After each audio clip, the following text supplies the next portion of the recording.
আপনাকে আমাদের অনুষ্ঠানে স্বাগত জানাই। আপনি আমাদের সময় দিয়েছেন, সেজন্য আমাদের শুভেচ্ছা এবং আন্তরিক ধন্যবাদ জানবেন।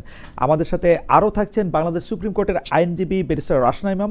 ব্যারিস্টার রাশনা ইমাম, আপনি আমাদের সঙ্গে যুক্ত হয়েছেন, সেজন্য আমাদের শুভেচ্ছা, কৃতজ্ঞতা এবং ধন্যবাদ জানবেন। আপনাকে স্বাগত জানাচ্ছি ইমাম। আমি একটু ডক্টর ইউসুফ আপনার কাছে সরাসরি চলে যেতে চাই। আপনার একটি বক্তব্যকে আমি একটু উল্লেখ করতে চাই। সেটি হচ্ছে এরকম যে আপনি গত বছরের নভেম্বরে ঢাকা বিশ্ববিদ্যালয়ের একটি মিলনায়তনে আয়োজিত একটি অনুষ্ঠানে বলেছিলেন, যুদ্ধটা এখনো চলছে। আমাদের প্রশ্ন, এই যুদ্ধের পক্ষ বিপক্ষ কারা? এই যুদ্ধে আপনার পক্ষটাই বা কি? আপনি কি পেতে চান বা কি হলে খুশি হবেন? ডক্টর আব্দুল্লাহ ইউসুফ। ধন্যবাদ খালেদ ভাই আমাকে আমন্ত্রণ জানানোর জন্য। সাথে সাথে দর্শক যারা আছেন, আমার সহজ আলোচক যিনি আছেন, তাকেও সালাম জানিয়ে শুরু করছি। যুদ্ধটা এখনো চলছে, এটা দিয়ে আমি কি বলতে চেয়েছি বা আমি এখানে পক্ষ বা প্রতিপক্ষ কারা, এটি হচ্ছে আপনার প্রশ্ন।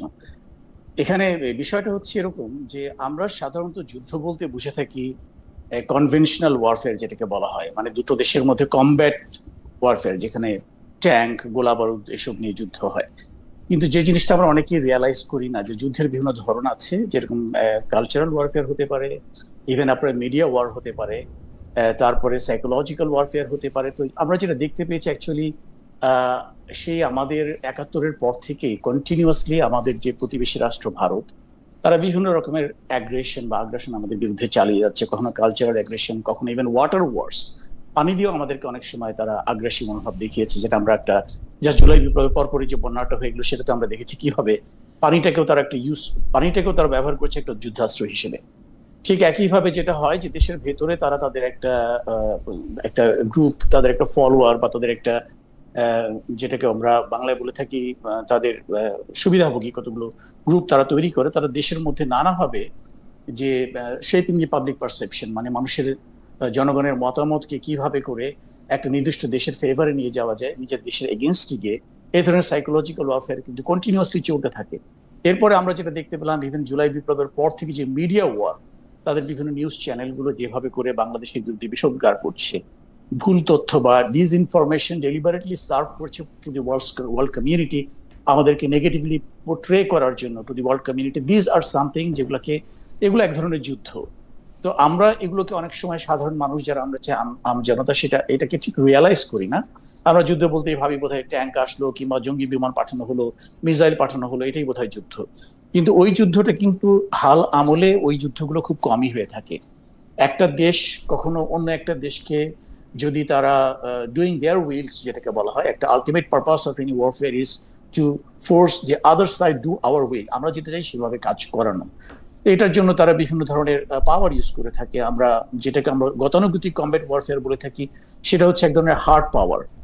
হার্ড পাওয়ারের মাধ্যমে যে শুধুমাত্র যুদ্ধ হয় তা না, অনেক সময় সফট পাওয়ারের মাধ্যমেই যুদ্ধ করা হয়। যেরকম আমরা ইভেন ইউক্রেনের ক্ষেত্রে দেখতে পাচ্ছি, রাশিয়ার এগেইনস্টে যে ইকোনমিক স্যাংশন দেওয়া হলো বা বিভিন্ন দেশের বিরুদ্ধে যে অর্থনৈতিক অবরোধ জারি করা হয়, এগুলো কিন্তু soft power, but this are no less painful than the hard power. আমি সেই সেন্সেই বলছি যে কন্টিনিউয়াসলি আমরা একটা যুদ্ধ। আমি একটা প্রশ্ন শুধু করতে চাই, যে সেটা হচ্ছে যে কোল্ড ওয়ারের সময় আমরা মিডিয়া বা প্রপাগান্ডা ওয়ারটা আমরা সাংঘাতিক রকম দেখছি, কিন্তু তথ্য প্রযুক্তির এই বিস্তারের সময় আপনি একটা মিথ্যা তথ্য দিয়ে কিন্তু আসলে 10 সেকেন্ড সাস্টেন করতে পারবেন না, এবং সেই মিথ্যা তথ্য দিয়ে প্রপাগান্ডা ওয়ার করার সামর্থ্য এখন এই পৃথিবীর কারো নাই আসলে। আর আপনি যেটাকে সফট পাওয়ার বলতেছেন, যে ওই ইউক্রেনের স্যাংশনের ক্ষেত্রে, সেটা তো সফট না, মানে অর্থনৈতিক যুদ্ধই তো যুদ্ধ। আপনাকে স্যাংশন দিয়ে রাখা মানেই তো আপনাকে তো আর বোমা মেরা মারতে হবে না, স্যাংশন দিয়ে মারলেই তো আপনি মরে যাবেন আসলে, যদি আপনি এটা করেন। এটা তো আর সফট না। কিন্তু আপনি যদি মিডিয়া বা প্রপাগান্ডা ওয়ারটার কথা বলেন, সেই মিডিয়া বা প্রপাগান্ডা ওয়ারের তো কোনো গুরুত্ব আগে কতটুক ছিল আমি জানি না, গত 1 দশক আর একেবারেই নাই। আমরা মানে আপনার এটা মনে হয় কিনা, মানে আমি আপনার সাথে, মানে আপনার কাছ থেকে আমি এটা পরীক্ষা করে, মানে আপনার কাছ থেকে আমি এটা শুনতে চাইতেছি, যে ধরেন যে ইন্ডিয়ার কিছু মিডিয়া বাংলাদেশের নামে ক্রমাগত অপপ্রচার চালাইলো, কিন্তু সেইটা দিয়ে তারা কোনো একটি পয়েন্ট অর্জন করতে পারছে কিনা। কেন আমি এই কথা বলতেছি, যে বাংলাদেশের খবর নেয়ার জন্য ইন্ডিয়ার মিডিয়ার উপর ডিপেন্ড করবে এরকম একজন লোক পৃথিবীতে অবশিষ্ট নাই। আমি একটা আন্তর্জাতিক সংবাদ মাধ্যমের একটা বিভাগের দায়িত্বে ছিলাম বলে আমি দায়িত্ব নিয়ে বলতেছি, কেউ কোনোদিন ইন্ডিয়ার মিডিয়া থেকে বাংলাদেশের খবর নেয় না এখন আর। এইটা আপনার মনে হয় কিনা, মানে এইটা আমরা একটা মানে জুজুর বিরুদ্ধে লড়াই করতেছি কিনা? ব্যাপারটা পুরোপুরি সেরকম না, কারণ আপনি যেটা বলছেন, যে প্রপাগান্ডাটা তারা মিডিয়ার মাধ্যমে ছড়াচ্ছে, এটা পলিসি মেকার যারা, তারা এটাকে কিভাবে নিচ্ছে? পলিসি মেকাররা ডেফিনেটলি দে হ্যাভ, তাদের অনেক রকমের টুলস আছে, মেকানিজম আছে, তারা এটাকে সেকেন্ড চেক, থার্ড চেক করে এটাকে কনফার্ম করতে পারে যে তথ্যটা কতটুকু সত্য বা মিথ্যা, এটাকে উদ্দেশ্য প্রণোদিত নাকি এর পেছনে কিছু সত্যতা আছে। কিন্তু আমি যেটা বলছি সেটা হচ্ছে শেপিং দি পাবলিক পারসেপশন, জনগণ এটাকে কিভাবে নিচ্ছে। এখন কলকাতাতে যখন একটা মিডিয়াতে কোন একটা নিউজ করা হয়, সেই নিউজ চ্যানেলটা রিচ কতটুকু, সেটা রিচটা হয়তো বাংলাদেশে নেই, সেটা হয়তো ইউএসএ তে বা অন্য কোনো দেশে, পাশ্চাত্যের কোনো দেশে বা অন্যান্য যে সমস্ত দেশ আমাদের ব্যাপারে ডিসিশন নিতে পারে, যারা আমাদেরকে ম্যাটার করে, তাদের কারো কাছে কিন্তু এটা রিচটা হয়তো নেই, বাট তার রিচটা আছে তার কমিউনিটির ভেতরে। ফলে পুরো একটা জনগোষ্ঠীর ভেতরে আপনি ডিসইনফরমেশন দিয়ে একটা জনগোষ্ঠীকে আরেকটা জনগোষ্ঠীর বিরুদ্ধে উস্কে দিচ্ছেন। দুটো পাশাপাশি রাষ্ট্রের ভিতরে যখন দুটো দেশের জনগণের ভিতরে এরকম একটা বিদ্বেষমূলক মনোভাব তৈরি হয়, definitely in a long run এটা আমাদেরকে এফেক্ট করে। কারণ পলিসি মেকাররাও কিন্তু পাবলিক পারসেপশন বা পাবলিক ওপিনিয়নটাকে অ্যাভয়েড করে কোনো পলিসি মেকিং করতে পারেন না, বিকজ দে ডু পলিটিক্স। তারা পলিটিক্স করতে হলে তাদেরকে অবশ্যই পাবলিক পারসেপশনটাকে আমলে নিতে হবে। সেই দিক থেকে আমি মনে করি যে এই যে ওয়ারফেয়ার গুলো, এগুলো কিন্তু অবশ্যই একটা নেগেটিভ ইম্প্যাক্ট আছে, এবং এটাকে কাউন্টার করার জন্য আপনি যেটা বলেন 1 মিনিটও এটাকে সার্ভাইভ করতে পারে না, এখানে একটা ডেফিনেটলি আপনার সামাজিক যোগাযোগ মাধ্যমগুলোর একটা বিরাট ভূমিকা আছে, যার মাধ্যমে আমরা মেইন স্ট্রিম মিডিয়াতে যাই সত্য মিথ্যে বলা হোক না কেন, এটাকে আমরা কাউন্টার চেক করার আরেকটা সুযোগ আমরা পেয়ে যাই। আপনার চ্যানেলটাও তেমনি একটা চ্যানেল, এখন এটা ডিপেন্ড করছে যে কোন চ্যানেলটা রিচ কতটুকু, তার ভিউয়ার্স কতটুকু।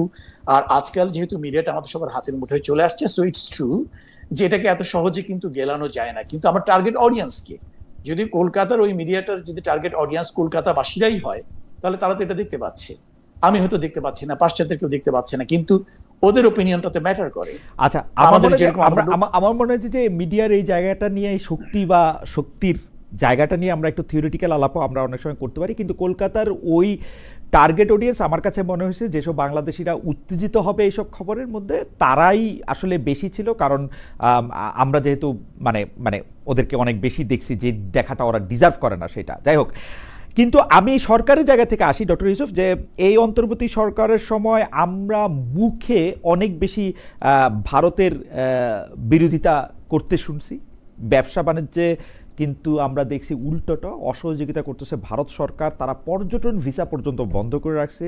সেই জায়গায় ডক্টর ইউনূস সরকার যথাযথ জবাব দিতে পেরেছে কিনা, নাকি মুখে একরকম কথা বলতেছে, অন্যদিকে তারা আমরা দেখতেছি যে প্রথমায় সেই আদানির বিদ্যুতের টাকা পরিশোধ করলো, বলা হলো যে ইন্টারন্যাশনাল চুক্তি নাকি বাদ দেওয়া যায় না। ইন্টারন্যাশনাল চুক্তি হয়ই বাদ দেওয়ার জন্য, আমি 1 কোটি দেখাতে পারবো যে ইন্টারন্যাশনাল চুক্তি কেমনে বাদ দেয় এই সরকার।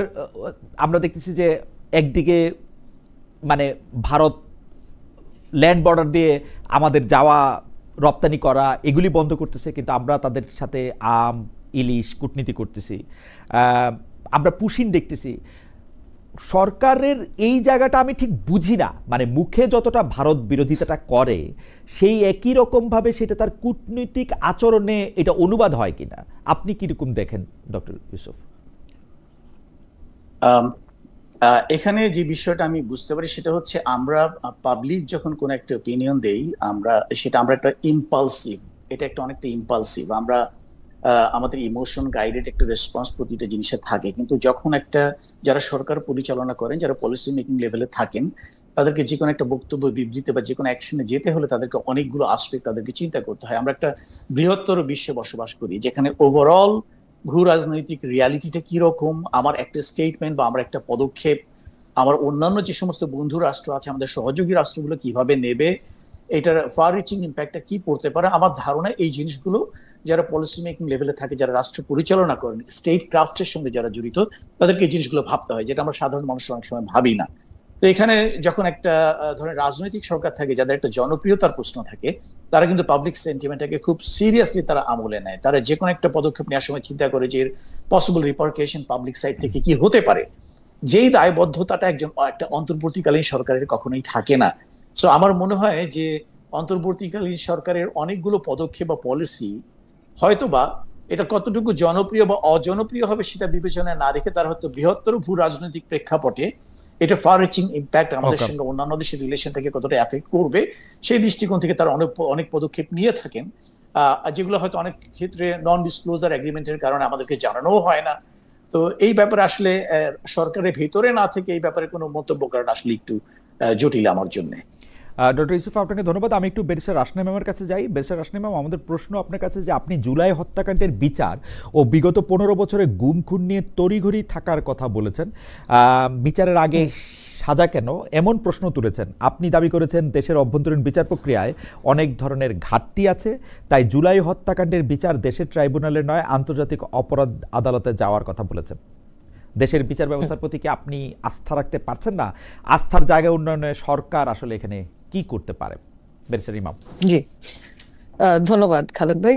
প্রথমেই বলবো প্রেক্ষাপটটা, আমি যে বক্তব্যটা দিয়েছিলাম ওটার প্রেক্ষাপটটা ছিল প্রথম দিকে ছিল, এবং জুলাই অভ্যুত্থানের কিছুদিন পরেই আমার মনে হয় এই বক্তব্যটা দেয়া। এবং প্রেক্ষাপটটা ছিল যে 15 বছর ধরে আমাদের বিচার ব্যবস্থাকে পুরোপুরি দলীয়করণ করা হয়েছিল এবং অনেকভাবে বিচার ব্যবস্থার যে স্বাধীনতা বা ক্ষমতাটা থাকা উচিত সেটা ভেঙে দেওয়া হয়েছিল।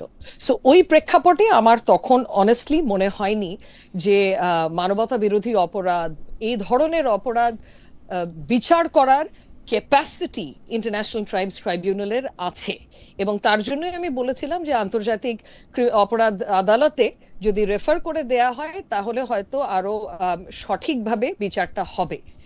এবং তারপরে যেটা আরেকটা কারণ ছিল সেটা হচ্ছে গিয়ে ইউএন এর যে ফ্যাক্ট ফাইন্ডিং মিশনের রিপোর্টটা ছিল সেখানেও আই বিলিভ এরকমই একটা সুপারিশ এসেছিল যে ক্ষমতাটা নিয়ে আন্তর্জাতিক অপরাধ ট্রাইব্যুনালের তাদেরও নানা ধরনের প্রশ্ন ছিল এবং তারাও বলেছিল রেফারেন্স হয়তো ইন্টারন্যাশনাল ক্রিমিনাল কোর্টে করা যেতে পারে। এটা ছিল মোটামুটি প্রেক্ষাপটটা। সো বিচার ব্যবস্থাকে যেহেতু নানাভাবে ভেঙে দেওয়ার চেষ্টা করা হয়েছে গত 15 বছরে, এটা তো ওভারনাইট বা ইভেন এক বছরে পুরোপুরি পাল্টে যাবে না। সো বিচার ব্যবস্থায় আমাদের এখনো নানা ধরনের সমস্যা আছে, হচ্ছে।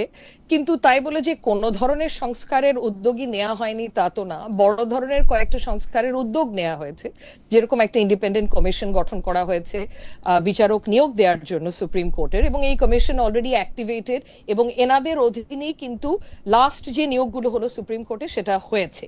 এবং অনেকেই মনে করছে এই নিয়োগগুলো এর আগের বহু বছরের ওভারঅল নিয়োগের থেকে বেটার ছিল কোয়ালিটি ওয়াইজ। তারপরে ধরেন সুপ্রিম জুডিশিয়াল কাউন্সিল, যারা বিচারকদের বিরুদ্ধে এনকোয়ারি করবেন এবং সুপারিশ করবেন রাষ্ট্রপতিকে, সেটাকেও রিঅ্যাক্টিভেট করা হয়েছে। ওই 16th অ্যামেন্ডমেন্টে যেটাকে বাতিল করার একটা অ্যাটেম্প্ট নিয়েছিল আওয়ামী লীগ, সো সেটাও রিঅ্যাক্টিভেট করা হয়েছে। সচিবালয়টা এখনো যদিও বাস্তবায়ন করা হয়নি, মোটামুটি একটা কমিটমেন্ট পাওয়া গেছে অন্তর্বর্তীকালীন সরকারের থেকে যে বিচার বিভাগের একটা পৃথক সচিবালয় থাকাটা অত্যন্ত গুরুত্বপূর্ণ। কারণ না হলে যেটা হবে, অন পেপার স্বাধীনতা থাকবে বা মানে প্র্যাকটিক্যালি ডে টু ডে লাইফে যদি আমার অ্যাডমিনিস্ট্রেটিভ কাজগুলো পুরোপুরি মন্ত্রণালয়ের উপর নির্ভরশীল হয় তাহলে হয়তো সত্যিকার অর্থে স্বাধীন হবে না বিচার বিভাগ। সো প্রবলেম এখনো আছে, এটা নিয়ে আমার কোনো সন্দেহ নেই। আন্তর্জাতিক অপরাধ ট্রাইব্যুনালের আরেকটা কথা আমি বলেছিলাম যে এ ধরনের বিচার যেগুলো এখন হচ্ছে এগুলো তড়িঘড়ি করে একেবারেই করা উচিত হবে না।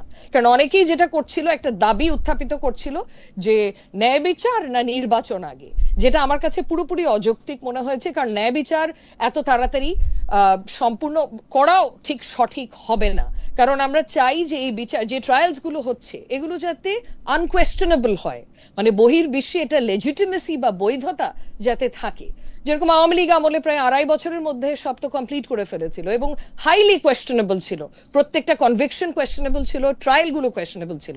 আমরা চাচ্ছি না এই ট্রায়াল গুলো কোয়েশ্চনেবল হয়। অনেকগুলো পদক্ষেপ তো ওনারা নিয়েছে, লাইভ ব্রডকাস্ট করছে, আইসিটি আইনে অনেকগুলো সংশোধন এনেছে।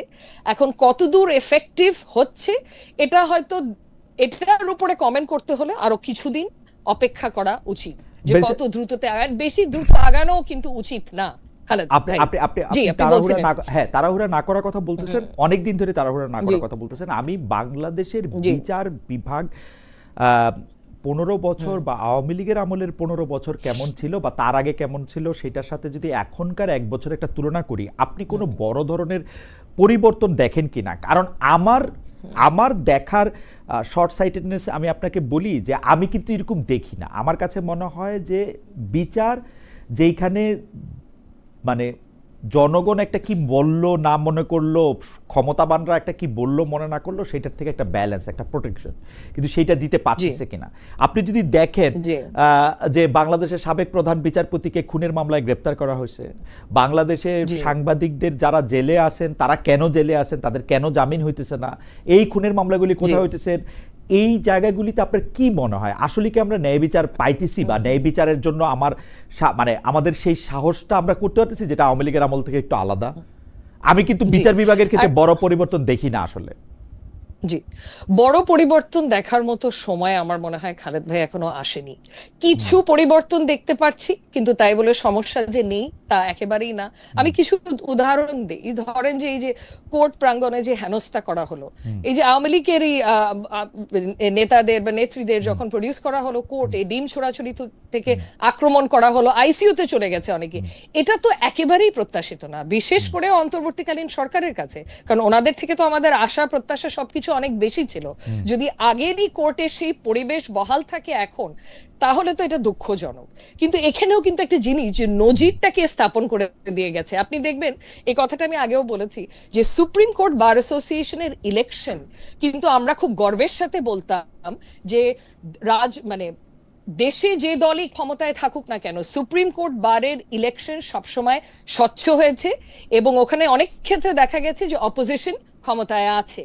এবং এই কথাটা কিন্তু গত 3টা ইলেকশনে আমরা বলতে পারিনি। প্রথমবারের মতো সুপ্রিম কোর্ট বার ইলেকশনকে পুরোপুরি হাইজ্যাক করা হলো, কোর্ট প্রাঙ্গণে পুলিশ ঢুকিয়ে দেয়া হলো, 100, 200, 300 পুলিশ, কোর্ট প্রাঙ্গণে বন্দুক নিয়ে যুবলীগের লোকজন আসলো। নজির একটা খারাপ কিন্তু স্থাপন করা হয়ে গেছে।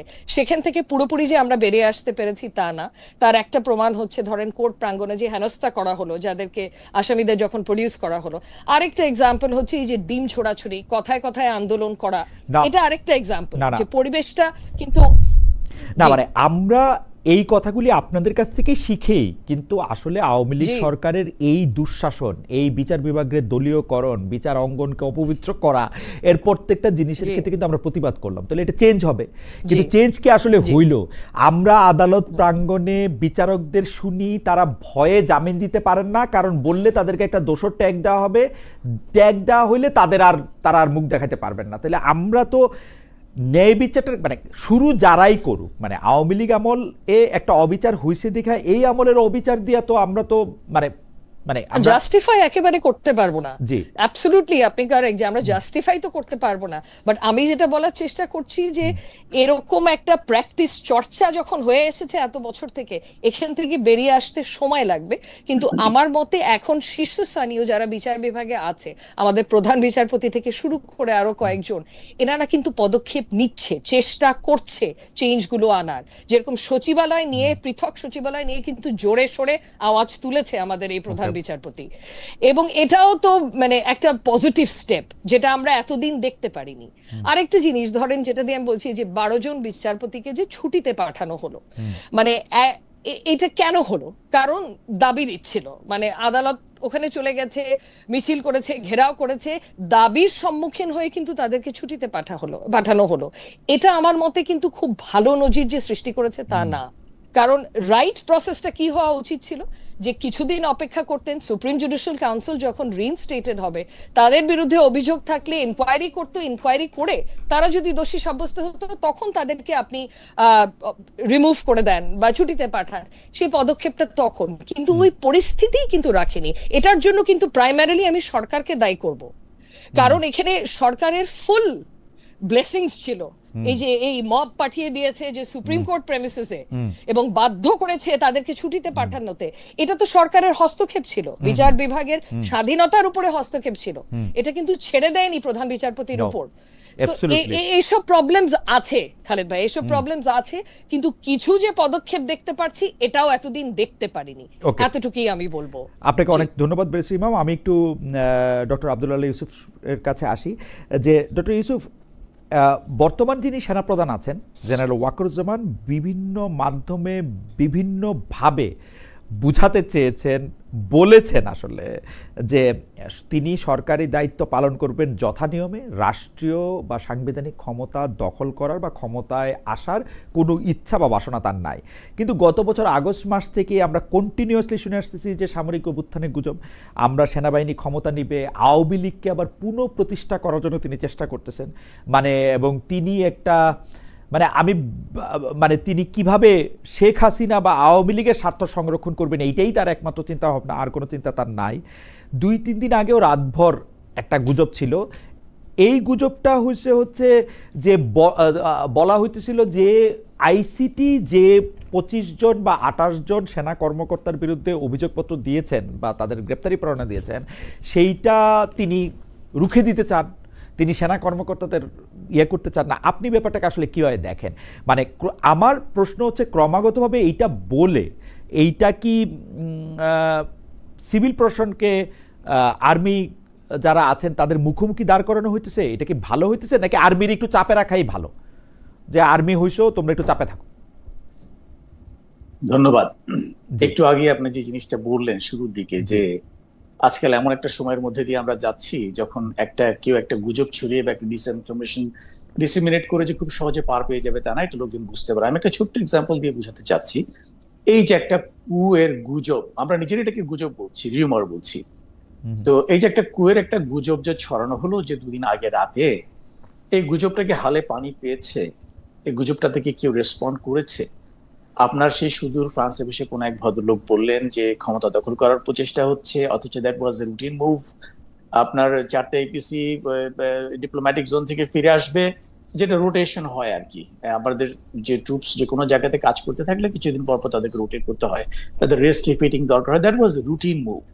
এই রুটিন মুভটাকে যে পারপাসফুলি এটাকে একটা রিউমার ছড়িয়ে একটা উত্তাপ ছড়ানোর চেষ্টা করা হলো, এটা কি সফল হয়েছে? কেউ কি রেসপন্ড করেছে? কেউ রেসপন্ড করেনি। না, কিন্তু সরি ডক্টর ইউসুফ, আমি শুধু একটা প্রশ্ন করতে চাই যে এইটা তো আর উনি স্যাটেলাইট দিয়ে দেখেন নাই।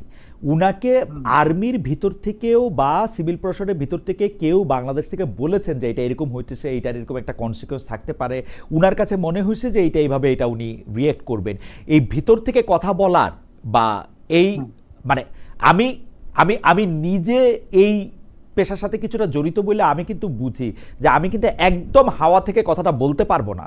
কেউ না কেউ আমাকে কোনো না কোনো কিছু বলতেছেন, যেটা আমি আসলে, তো ওইটার কি আপনার কাছে মনে হয় কিনা যে কেউ না কেউ তো উনাকে আসলে সত্যিই বলছেন, উনি তো আর এটা একদমই বানায়া বলেন নাই? এইটাও কি এখানে লক্ষ্য করুন?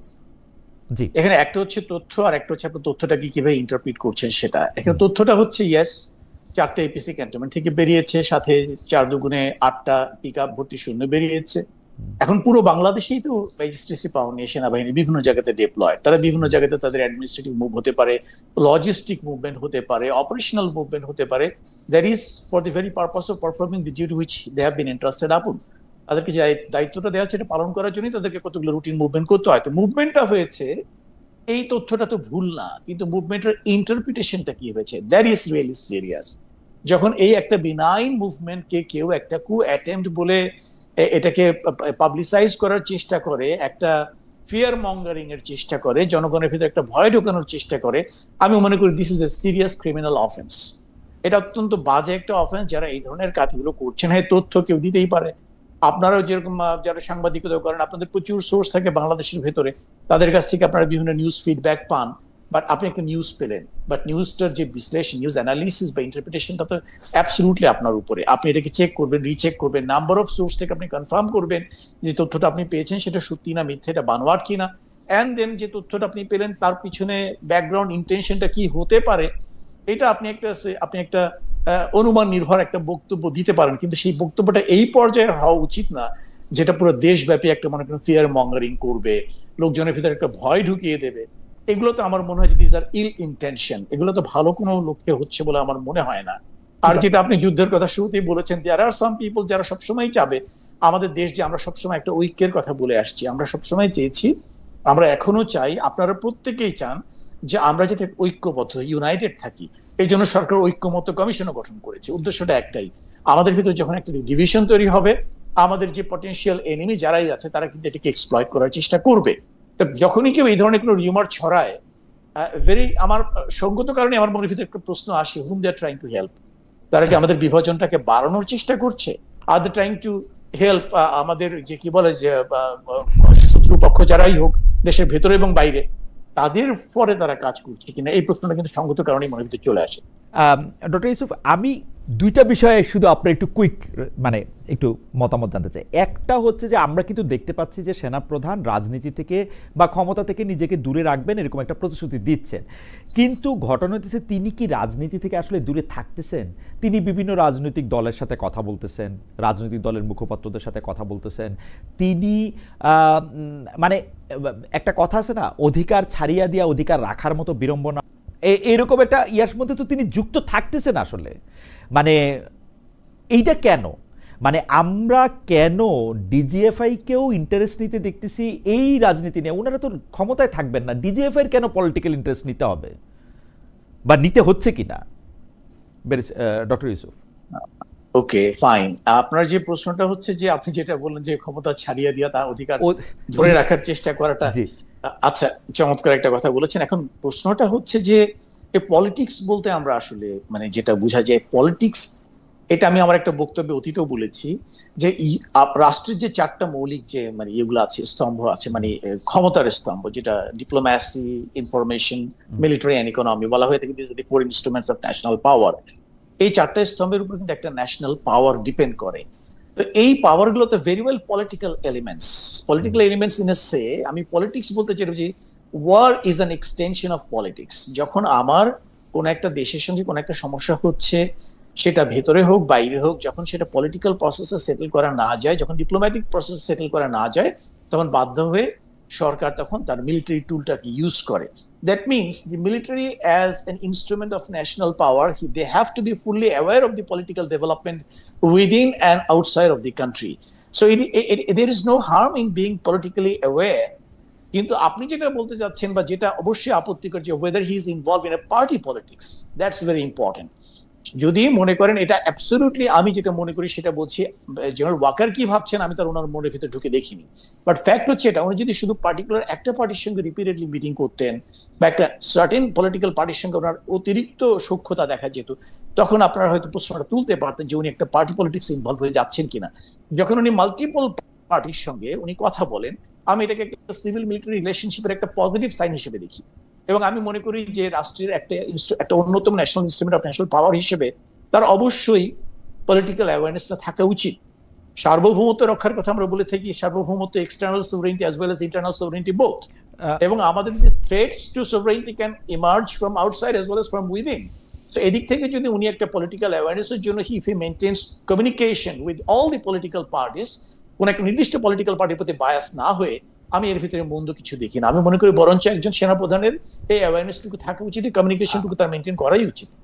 আপনি দুইটা জিনিস বলতেছেন, আপনি বলতেছেন যে অ্যাওয়ারনেসও থাকা উচিত, কমিউনিকেশনও মেনটেন করা উচিত। অ্যাওয়ারনেসও থাকবে, আমরা যে কোনো লোকই আমাদের একটা পলিটিক্যাল অ্যাওয়ারনেস থাকবে, কিন্তু আপনি বলতেছেন যে পোশাকে থেকে, সেনানিবাসে থেকে ওনার একটা পলিটিক্যাল কমিউনিকেশনও বজায় রাখা উচিত।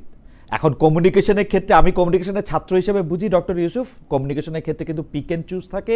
কমিউনিকেশনের ক্ষেত্রে কিন্তু আপনি কার সাথে কীরকম কমিউনিকেশন করবেন আপনার একটা বায়াসও থাকে। এর চেয়ে সবচেয়ে ভালো হচ্ছে যে আমরা সবসময় দেখি যারা আসলে, যেমন ধরেন তেলে তো বিচারকদেরও কি বাংলাদেশের রাজনৈতিক অবস্থা বোঝার জন্য তাদেরকে একটা কমিউনিকেশন মেনটেন করা উচিত। যিনি রাজস্ব বোর্ডের চেয়ারম্যান আছেন তারও কি একটা কমিউনিকেশন মেনটেন করা উচিত। যিনি দুদকে আছেন তারও কি করা উচিত। মানে আপনি কিভাবে এইটার সীমারেখাটা কিভাবে টানবেন যে একটা আর্মি জেনারেল উনি কেন উনার অফিস ব্যবহার করে পলিটিক্যাল পার্টিগুলির সাথে কথা বলবেন, সবগুলির সাথে কথা বললো, ধরলাম তার বায়াস নাই, মানে কেন বলবেন এটা? রাইট, আপনি যেটা বলেন রাজস্ব বোর্ডের চেয়ারম্যান কিংবা একজন বিচারক, উনি যে কোনো দায়িত্বের লোক, আমরা সাংবাদিকরা ছাড়া কারোই তো সব পার্টির সাথে কথা বলা উচিত না। না, এখানে একটুখানি আমার মনে হয় যে একটু বোঝার ব্যাপার আছে। আমি যেটা বললাম যে ইনস্ট্রুমেন্টস অফ ন্যাশনাল পাওয়ার, একটা জাতির সার্বভৌমত্ব, স্বাধীনতা ধরে রাখার জন্য যে চারটা এলিমেন্টস এর কথা আমি বললাম, জি, এর ভেতরে এখন অনেকে আবার ইয়েটাকে ইনক্লুড করছে, যে আপনার মিডিয়াটাকে ইনক্লুড করছে, বাট বেসিক্যালি অ্যাকচুয়ালি মিডিয়াটাই হচ্ছে আপনার ইনফরমেশন ডাইন বলা হয়, যেটা diplomacy, information, military and economics. এই চারটা ইনস্ট্রুমেন্ট অফ ন্যাশনাল পাওয়ারকে যারা লিড করে তাদের তো অবশ্যই একটা সিনার্জিস্টিক ওয়েতে যাতে ন্যাশনাল পাওয়ারটা সুসংহত হয় এটাকে ইনশিওর করার জন্য তাদের mutual sort of talk communication তো থাকাটাই বাঞ্ছনীয় বলে আমি মনে করি। আমি আবারও বলছি, war is an extension of politics. একজন সেনাপ্রধান যদি দেশের আভ্যন্তরীণ এবং বাইরের যে political development, geo political realities, emerging realities গুলো সম্পর্কে যদি উনি না জানেন বা কমিউনিকেশনে না থাকেন, it becomes very difficult for him to lead his troops in the war. So আমি ব্যক্তিগতভাবে মনে করি there is no harm in it if he continues communication with all the parties instead of just being biased towards one. এটা হচ্ছে আমার দৃষ্টিভঙ্গি। Doctor Yusuf, আপনাকে অনেক ধন্যবাদ। আমি একটু ব্যারিস্টার রাসনাই ম্যামের কাছে আসি। প্রশ্নটা করার আগে আমি একটু দর্শকদের কাছে একটু জানতে চেয়েছিলাম যে সেনাবাহিনীর হেফাজতে থাকলে অবশ্যই 15 সেনা কর্মকর্তাকে আদালতে আনতে হবে বলেছেন আইসিটির চিফ প্রসিকিউটর মোহাম্মদ তাজুল ইসলাম। প্রিয় দর্শক, তাদের আদালতে আনা হবে বলে মনে করেন কিনা? শতকরা 76% দর্শক মনে করেন যে আদালতে আনা হবে না মনে করেন শতকরা 24% দর্শক। 50,000 দর্শক আমাদের ভোট দিয়েছেন। ব্যারিস্টার রাসনাই ম্যাম, এই প্রশ্নটা আমি আপনার কাছ থেকে শুনতে চাই, তারপরে আমি আপনার মন্তব্যের পরে আমি ডক্টর ইউসুফের কাছে একই প্রশ্নের ব্যাপারে তার মতামত একটু শুনতে চাই। সেটা হচ্ছে অন্তর্বর্তী সরকারের সময় যেসব মানবতা বিরোধী অপরাধের বিচার কার্যক্রম চলছে, অবশ্যই আপনারা তা নিবিড়ভাবে পর্যবেক্ষণ করছেন। সম্প্রতি এই মামলায় পরোয়ানা দেওয়া হয়েছে সাবেক ও বর্তমানে কর্মরত প্রায় 30 জন সামরিক কর্মকর্তা, 28 জন কেউ বলতেছেন কি। বিচারের এই উদ্যোগ কিভাবে দেখেন? জুলাই আন্দোলন, পুলিশের বিচার, এর প্রভাব দেশের আইন শৃঙ্খলা বাহিনীর উপর প্রভাব পড়েছে, তারা দায়িত্বে মনোনিবেশ করতে পারছে না, এই অভিযোগ রয়েছে। 30 জন সামরিক কর্মকর্তার বিচার, এই বিচারের উদ্যোগ সেনাবাহিনীর উপর কোনো প্রভাব ফেলতে পারে বলে আপনি মনে করেন কিনা? আমি প্রশ্নটার মধ্যে একটু লেজ যুক্ত করি। সেনাবাহিনী একটা ডিসিপ্লিন ফোর্স, যাদের কাজ হচ্ছে বাংলাদেশের সার্বভৌমত্ব রক্ষা করা, বাংলাদেশের সীমানায় শত্রুদের সাথে মোকাবেলা করা, দেশ রাখা। কিন্তু ওনারা যখন সিভিল প্রশাসনের এইডে আসেন তখন তারা বিভিন্নভাবে সিভিল প্রশাসনের মধ্যে, ধরেন একজন ব্রিগেডিয়ার জেনারেলও কোনো একটা জায়গায় অধিনায়ক হয়ে আসেন, একজন কর্নেলও কোনো একটা জায়গায় হয়তো সর্বোচ্চ কর্মকর্তা হয়ে আসেন। চেইন অফ কমান্ডটার ক্ষেত্রে ওনার তখন একটু রিল্যাক্স করার একটু সুযোগ হয়। তো সেই সব ক্ষেত্রে ওনার অনেক সিদ্ধান্তও নিতে হয় যেটা ওনাকে ইন্ডিপেন্ডেন্টলি নিতে হবে সেই সময়, যেটা আর্মি বুকে অনেক সময় থাকে না সিভিল ওই। তো এই ক্ষেত্রে আমরা ওনাদেরকে ডাকি যে আমরা আমাদের প্রশাসনকে সহায়তা করতে তোমরা আসো, পরে ওনারা যে কোনো কাজের জন্য, যেটা ওনারা কোনো একটা হুকুমে করছেন বা কোনো একটা অর্ডার মানতে করছেন, তারপরে ওনাদের যদি এই বিচারের এই জায়গায়, আমি অবশ্যই মুশকিল হইলো, আমি এই গুম খুনের পক্ষে না, যারা অপরাধ করছে তারা তো বিচার করবে, কিন্তু এই চেয়ারকে অভিযুক্ত করাটা, এইটা আপনি আসলে কিভাবে দেখেন একজন আইনজীবী হিসাবে, এবং আপনি এটার প্রতি খেয়াল রাখেন, সেজন্য আপনি একটু বলেন, আমরা একটু ডক্টর ইউসুফকেও শুনবো যে এটা উনি কিভাবে দেখেন। জি জি খালেদ ভাই, যেহেতু আমি আইনের শাসনে বিশ্বাসী এবং আমি একজন আইনজীবী, আমি একটু আইনের ব্যাখ্যাটা আগে দিই। আমাদের ইন্টারন্যাশনাল ক্রাইমস ট্রাইব্যুনাল আইন যেটা আছে সেটা গত বছর সংশোধন করা হয়েছিল, আপনারা সবাই জানেন। সংশোধন করে ট্রাইব্যুনালকে ক্ষমতা দেয়া হয়েছে বিচার করার ডিসিপ্লিন ফোর্সেসের যে কোনো মেম্বারের। ডিসিপ্লিন ফোর্সেসের সংজ্ঞাও আছে সেই আইনে, যেখানে সেনাবাহিনী উল্লেখ করা আছে অবভিয়াসলি। সো এটা কিন্তু খুব ওয়াইড পরিধিতা এই ক্ষমতাটার। এখানে কিন্তু বলা হয়নি যে ধরেন রিটায়ার্ড যারা আর্মি অফিসার্স তারা এই আইনের আওতায় শুধু আসবে, যারা সার্ভিং আর্মি অফিসার্স তারা এই আইনের আওতায় আসবে না। সো তার মানে পরিধিটা অত্যন্ত ওয়াইড, যে কোনো ডিসিপ্লিন ফোর্সের যে কোনো মেম্বার যদি মানবতা বিরোধী অপরাধ সংগঠন করে থাকে, সেক্ষেত্রে এই ট্রাইব্যুনালকে ক্ষমতা দেয়া হয়েছে এই সংশোধনীর মাধ্যমে তাদের বিচার করার। এন্ড আমার ধারণা এটার ভিত্তিতেই চিফ প্রসিকিউটর তার বক্তব্যটা করেছে যে এই আইনের অধীনে ওনাদের বিচার হবে। তো এই আইন নিয়েও কিছু কনসার্নস রেজ করা হয়েছে। তার মধ্যে একটা হয়েছে, আমাদের আইনের ভাষায় বলে প্রিজাম্পশন অফ ইনোসেন্স, যে ওনারা অভিযুক্ত হয়েছে, ওনারা তো এখনো কনভিক্টেড হয়নি, সেক্ষেত্রে ওনাদেরকে কি কোনো ধরনের শাস্তি দেয়া যাবে কিনা, এটা আরেকটা পয়েন্ট যে এই আইনটা কি আদৌ সাংবিধানিক কিনা, নাকি আমাদের সংবিধানের সাথে সামঞ্জস্যপূর্ণ না।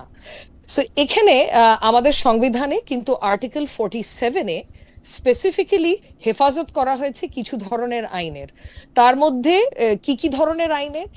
আইনটা যদি ডিটেনশন, প্রসিকিউশন বা পানিশমেন্ট সংক্রান্ত হয়, সেটা যদি ডিসিপ্লিন ফোর্সেসের ক্ষেত্রে প্রযোজ্য হয়, এবং সেটা যদি মানবতা বিরোধী অপরাধ সংক্রান্ত হয়, তো এই তিনটা বক্সই আপাতত দৃষ্টিতে আমার মনে হয় টিক করে যাচ্ছে। তার অর্থ এটাই যে এই সংশোধনটা আইসিটি আইনের কিন্তু সংবিধানের সাথে অসামঞ্জস্যপূর্ণ বলে গণ্য করা হবে না, এটাকে বেআইনি ঘোষণা করা যাবে না বা বাতিল করা যাবে না। যদি এই ইন্টারপ্রিটেশন সঠিক হয়ে থাকে, সেক্ষেত্রে ওনাদের বিচার কিন্তু আইসিটির অধীনেই হওয়ার কথা। যদিও এটা নিয়ে এখনো কোনো ডিসাইসিভ কথা, মানে একটা কনফ্লিক্টের মানে একটু কনফ্লিক্টিং মনে হচ্ছিল যে প্রতিপক্ষ হিসেবে আইসিটি এবং সেনাবাহিনী অবস্থান নিচ্ছে, যেটা দেশের জন্য ওভারঅল একেবারেই ভালো হবে না। কারণ আমরা জানি এখানে অনেক ভেস্টেড কোয়ার্টার্স আছে যারা দেশকে অস্থিতিশীল করতে চাচ্ছে, যারা কোনো না কোনো অজুহাতে নির্বাচনকে পিছাতে চাচ্ছে, যারা সেনাবাহিনীকে অস্থিতিশীল করতে চাচ্ছে, এবং এই কোনোটাই দেশের জন্য ভালো হবে না। সো এখন আমার মনে হয় এই কনফ্লিক্টগুলো বা ধরেন ইন্টারপ্রিটেশনের যে কি বলবো জায়গা আছে, মিলিটারি আইন বলেন বা আইসিটি আইন বলেন, এগুলো কিন্তু ডায়ালগের মাধ্যমে, কমিউনিকেশনের মাধ্যমে সলভ করা যায়। সবকিছু কিন্তু এরকম স্পিল আউট করতে যে হবে জনগণের মাঝে, যাতে করে এই যে গুজব যারা ছড়াচ্ছেন, সেটা ইনফ্লুয়েন্সার বলেন, সার্টেন কোয়ার্টার্স বলেন, তাদেরকে আরো খোরাক দেয়া হয় এই গুজবগুলো ছড়ানোর, এটা হয়তো is not a good idea. মানে এটা কিন্তু ইন্টারনাল কমিউনিকেশন কোঅর্ডিনেশনের মাধ্যমে এগুলো ইজিলি অর্গানাইজ করা যাবে। কারণ আই থিঙ্ক আর্মি থেকে বক্তব্য এসছেন, অ্যাডজুটেন্ট জেনারেল উনি বক্তব্য দিয়েছেন যে যারা এই গুমের মতো একটা গুরুতর মানবতা বিরোধী অপরাধের সাথে সংযুক্ত আছে, তাদেরকে মানে কোনোভাবেই কোনো প্রোটেকশন দেবে না আর্মি, এবং আর্মি চাচ্ছেন ন্যায় বিচার এদের বিরুদ্ধে। এদের ইমাম, আমার একটা জায়গায় একটু প্রশ্ন আছে যে আপনার এই কথাটা মানে আমার কাছে মনে খুবই প্রণিধানযোগ্য, যে এটা আসলে জনগণের সামনে এটা আনাটা ঠিক হইল কিনা, এবং এটা নিয়ে আসলে নানা ধরনের কথাবার্তা বলা কারো জন্যই স্বাস্থ্যকর হইতেছে কিনা।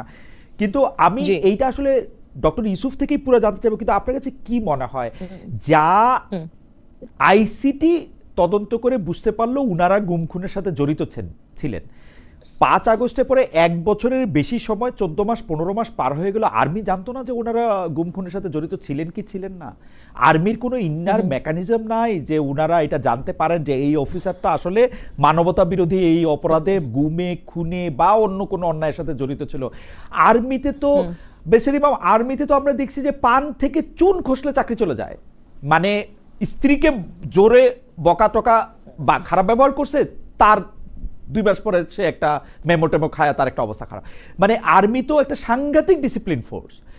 1 বছরের মাথায় আইসিটি জানানোর পর আর্মি জানলো যে এরা এই সাথে জড়িত ছিল। আপনার কাছে কি মনে হয়?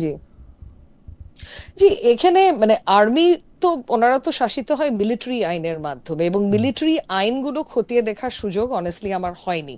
তো ওখানে গুমের মতো সুনির্দিষ্ট কোনো অভিযোগ বা অফেন্স, মানে অপরাধ আছে কি না বা কিভাবে আছে, এগুলো দেখার কিন্তু সুযোগ আমার হয়নি। তো অতএব আর্মি কেন করলো না, এটার হয়তো একটা মতামত আমার থেকে অনেক বেটার আমার সহবক্তা দিতে পারবে। সো আমি আর সময় নষ্ট করব না। জি, আমি ডক্টর ইউসুফ থেকে শুনি। ডক্টর ইউসুফ, দুইটা বিষয়। একটা বিষয়, আমি আজকে আরেকটা অনুষ্ঠানে জুলকারনাইন স্যারকে শুনছিলাম, তিনি বলতেছেন যে এইসব গুম খুনের ব্যাপারে তারা তো, তিনি, তাসনিম খলিল, মুক্তাদুর রশিদ রোমিও সহ আরও যারা আছেন এগুলো নিয়ে কাজ করছেন, ডেলি সারা জামা ইসলাম, তাদের কথা বলতেছিলেন যে তারা এগুলো নিয়ে যখন কাজ করছেন তখন একটা জিনিস তিনি প্রশ্ন করতে চান যে চৌধুরী আলম সহ 2011-12 সালে যারা গুম হয়েছেন খুব, বা যাদের ইলিয়াস আলী, তাদের মামলাটার আগে কেন ব্রিগেডিয়ার আজমি এবং জনাব মীর, উনাদের মামলাটা কেন সামনে আনা হলো? মানে এটা প্রায়োরিটিটা কিভাবে ঠিক করা হয়েছে? আমি এইটা খালি একটু আপনার কাছে জানতে চাই। আর পাশাপাশি অবশ্যই জানতে চাই যে গুম খুন মানবতা বিরোধী অপরাধের সঙ্গে যুক্ত থাকা আর্মি অফিসাররা এতদিন চাকরিতে কেমনে ছিলেন? তারা কি আইসিটির ওই পরোয়ানা দেখে তারা জানতে পারলেন যে হ্যাঁ এদের বিরুদ্ধে অভিযোগ হচ্ছে? এটা কি সম্ভব আসলে? ডক্টর ইউসুফ, আমি আপনার যে প্রশ্নগুলো, এর আগেও যে কয়েকটা কথা আপনি বলেছেন, প্রশ্ন তুলেছেন, সবগুলোর আমি একটা একটা করে উত্তর দেওয়ার চেষ্টা করবো। ফার্স্ট থিং, যে এতগুলো কেস থাকার পরও বিশেষ করে ব্রিগেডিয়ার আজমি এবং যার কথা বললেন তাদের কেসটা কেন সবার আগে কনসিডারেশন আনা হচ্ছে? মানে আপনার কথার ইমপ্লাইড মিনিংটা আমি যেটা বুঝতে পারি, এটা কি ডেলিবারেটলি এই যে আসামিদের ভিতরে যারা সেনার সদস্য তাদেরকে সবার আগে বিচারের আওতায় আনার একটা উদ্যোগ কিনা, বা এটা হয়তো অনেকে প্রশ্ন তুলছেন। এটা যারা বিচার কাজ পরিচালনা করছেন বা যারা অভিযোগ দায়ের করেছেন তারা কোন পরিপ্রেক্ষিতে কোন অবস্থার ভিত্তিতে তারা এটাকে প্রায়োরিটাইজ করলেন সেটার উত্তরটা আমি দিতে পারবো না, সেটা ওনারাই ভালো বলতে পারবেন। আপনার যে আরেকটা প্রশ্ন যেটা যে এটাকে আর্মি জানতো না কিনা, জানলে কি হতো, এখানে একটা জিনিস আপনার এই প্রশ্নটার ভিতর থেকে একটা খুব ইম্পর্টেন্ট উত্তর বেরিয়ে আসে। প্রথমত হচ্ছে যে আর্মির এটা জানার কোনো স্কোপ ছিল কিনা। আর্মি ইন্টেলিজেন্সের থ্রুতে অনেক কিছুই জানতে পারে, বাট ইন্টেলিজেন্সের থ্রুতে আপনি যে জিনিসটা জানেন সেটাকে কিন্তু কোথাও এভিডেন্স হিসেবে ব্যবহার করা যায় না। এটা একটা আইনের ব্যাপার, হচ্ছে যে আমার কাছে কোনো গোয়েন্দা তথ্যের উপর ভিত্তি করে আমি কাউকে বিচার করতে পারি না। Like cannot, there has to be evidences, documentary evidences and all. যেই অপরাধগুলো সংঘটিত হয়েছে, যে সংস্থার ভিতরে থেকে তারা অপরাধগুলো করেছে, এই জিনিসটা আমাদের যে এজি যে বক্তব্য দিলেন সেটা থেকেও আপনারা পরিষ্কার হয়েছে। সেটা হচ্ছে যে ওই সমস্ত সংস্থাগুলোর উপরে কিন্তু সেনাবাহিনীর কোনো নিয়ন্ত্রণ নেই। এই সংস্থাগুলো সরাসরি কাজ করে, যেমন র্যাব কাজ করে স্বরাষ্ট্র মন্ত্রণালয়ের আন্ডারে, এবং ওদিকে আপনার ডিজিএফআই সরাসরি they are accountable to the prime minister or the defence minister. এবং অ্যাকচুয়ালি যেটা আমাদের এজিও বক্তব্য সেদিন বললেন, যে এমনকি আমরা যদি ডিজিএফআই এর অফিসে যেতেও চাই আমাদেরকে প্রথমে গিয়ে রিসেপশনে বসতে হয়, তারও আগে একটা অ্যাপয়েন্টমেন্ট করতে হয়। রিসেপশনে বসে থাকার পরে একজন গাইড আসবেন, উনি আমাকে এসকর্ট করে নিয়ে যাবেন ওই নির্দিষ্ট অফিসে যার সঙ্গে আমি দেখা করতে চাই। ওখানে কথা শেষ হওয়ার পর আবার আমাকে এসকর্ট করে বের করে নিয়ে আসবেন। This is the access of even a very senior officer of army inside DGFI. কাজে ডিজিএফআই এর ভিতরে কি হয়েছে না হয়েছে, তারা কি করেছে না করেছে, আমরা এটা কিছু গোয়েন্দা তথ্য পেতেই পারি, বাট এগুলোর এভিডেন্সিয়াল প্রুফ বা এগুলো আর্মির পক্ষে অবটেইন করা কোনোভাবেই সম্ভব না। দ্বিতীয় যে জিনিসটা আপনি বললেন যে আর্মি এতদিন পরে কেন মনে হলো যে তাদেরকে শাস্তি দেওয়া উচিত বা তাদের একটা এলিগেশন আছে, এই প্রসঙ্গে একটা জিনিস কি, যদি আর্মি হালকা কোনো এভিডেন্সের উপর ভিত্তি করে তাদেরকে গুম কিংবা অপহরণ এগুলোর ব্যাপারে আপনারা মনে করেন যে ফোর্স কি বলে এনফোর্স ডিসঅ্যাপিয়ারেন্স যেটাকে বলা হয়, এইটার ব্যাপারে সরাসরি কোনো আর্টিকেল বা কোনো সেকশন সেনা আইনে নাই, এটা ঠিক। বাট সেনা আইনের সেকশন 59 যেটা, সেটার মাধ্যমে কিন্তু আপনি যে কোনো সিভিল অফেন্সের বিচার করতে পারেন। ওই সিভিল অফেন্সের ওই সার্টেন ওই লয়ের রেফারেন্স আপনি করতে পারেন। সে ফর এক্সাম্পল এনফোর্স ডিসঅ্যাপিয়ারেন্সের উপরে যে আইসিটি অ্যাক্টের যে সুনির্দিষ্ট যে ধারাটি আছে, আমাদের সেনা আইনের 59 সেকশন 59 আমাকে অ্যালাউ করে ওই ধারার রেফারেন্স দিয়ে তাকে দোষী সাব্যস্ত করা, এবং ওই ধারা তার জন্য যে শাস্তি বরাদ্দ রেখেছে সেই শাস্তি যদি এমনকি মৃত্যুদণ্ড পর্যন্ত হয় সেটা দেওয়ার প্রভিশনও কিন্তু সেকশন 59 এর মাধ্যমে আছে।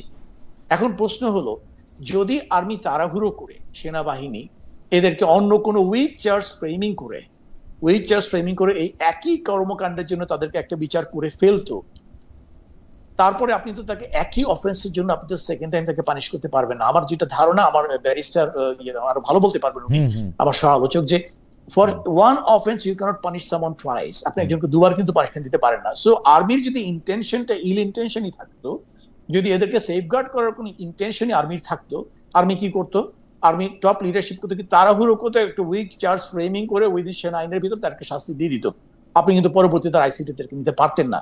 এটা মানবাধিকার বিশ্বের কোনোখানে এটাকে অ্যালাউ করবে না যে for one offence you punish someone twice, কিন্তু আর্মি সেটা করে নাই। বিকজ এখানেই হচ্ছে আর্মি ট্রান্সপারেন্সি।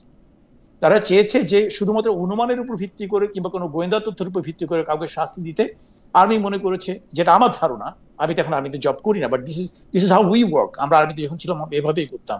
কারণ আইনের কাজ কিন্তু একটা অপরাধীকে শাস্তি দেওয়া, এবং এটা আপনারাও জানেন, যদি প্রয়োজন হয় 10 জন নিরপরাধ ব্যক্তিকে বাঁচানোর জন্য একজন অপরাধী ব্যক্তিকে যদি ছেড়ে দিতে হয়, দ্যাট ইজ ইভেন বেটার। কিন্তু 9 জন দোষীকে শাস্তি দিতে গিয়ে একজন নিরপরাধ লোক যাতে শাস্তির আওতা না পড়ে। সো আমাকে তো যাকে আমি আসামি বলছি বা যাকে আমি অভিযুক্ত করছি তার হিউম্যান রাইটসটাও তো আমাকে দেখতে হবে। সো আমি যেন তেন প্রকারে একটা উইক চার্জ ফ্রেমিং করে যদি আমি তাকে একটা শাস্তি দিয়ে দেই, তখন আমার এই শাস্তি দেওয়াটার পেছনের নেপথ্যের উদ্দেশ্যটাই কিন্তু প্রশ্নবিদ্ধ হবে। সো আই থিঙ্ক আর্মি অত্যন্ত যৌক্তিক কাজ করেছে, যেটা যেই অন্যায়গুলো বা অপরাধগুলো সংঘটিত হয়েছে তাদের নিয়ন্ত্রণের বাইরে থেকে অন্য কোনো সংস্থাতে থেকে, সেটার উপরে কিছু ইন্টেলিজেন্স ইনফরমেশন কিংবা অনুমান নির্ভর কিছু এর উপর ভিত্তি করে তারা উইক চার্জ ফ্রেমিং করে তাদেরকে লঘু শাস্তি দেওয়ার যে উদ্যোগ নেয়নি, আমি এটাকে সাধুবাদ জানাই। এটা কিন্তু আইনের প্রতি এবং বিচার ব্যবস্থার প্রতি আমি মনে করি সেনাবাহিনীর একটা শ্রদ্ধারই বহিঃপ্রকাশ। নেক্সট যে বিষয়টা আসছে, আমি কি মাঝখানে একটা প্রশ্ন শুধু করতে পারি ডক্টর ইউসুফ?